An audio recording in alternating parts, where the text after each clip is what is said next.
Some of those structures are much older than this bar is. They go back to 1890, 1880, even before then. Step into the Pioneer Saloon and it's easy to imagine their presence. The mines are what drove the economy out here. The miners and prospectors that sat at the bar 100 years ago while working the land around the town of Good Springs, Nevada. For owner Noel Shekels, oh my gosh, it's scary. It's history that comes with a price. You could be walking along and fall in a shaft and never be seen again. And that is no exaggeration. Since the 1960s, the state has logged dozens of accidents involving abandoned mines, like this rescue near Sandy Valley. A 62-year-old man exploring the desert with family and friends falls 20 feet into an old mine.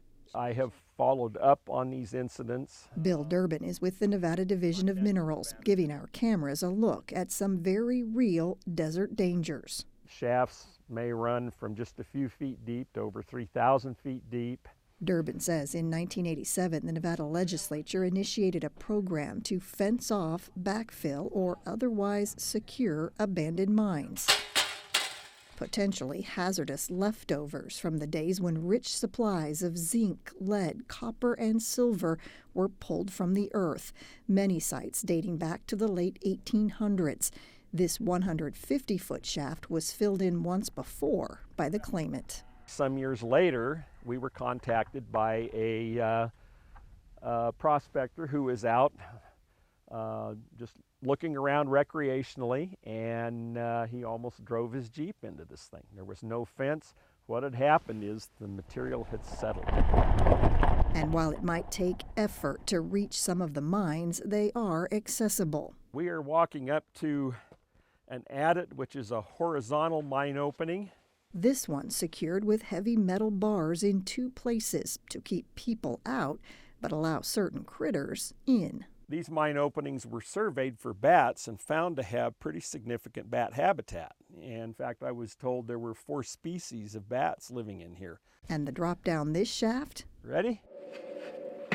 A mere 220 feet. About 50,000 of these potential hazards exist in Nevada, and currently only about a third of them are secured. So a lot of work left to be done. And that means if you're out in the desert either exploring or off-roading, you have to be careful. We're known as the Silver State. One of the first big discoveries was the Comstock lode in Virginia City. And it's a message Durbin delivers wherever, whenever he can. Here, set up at Family Science and Math Night at Bendorf Elementary School, talking minerals and mine safety. We can't start young enough. I've talked to groups as young as pre-K, and they understand. Back in the desert, vandals at work. Durbin makes a pair of disturbing discoveries. The fence at one mine pulled apart and the backfill at another failing. You gotta be real careful, huh? Oh yeah. This innocent-looking hole, he says, could literally open up and swallow our entire team. I'm just marking my spot here to make sure that I find it again, because this will be fenced in very short order. A seemingly endless task, protecting Nevadans from the past. Denise Roche, News 3.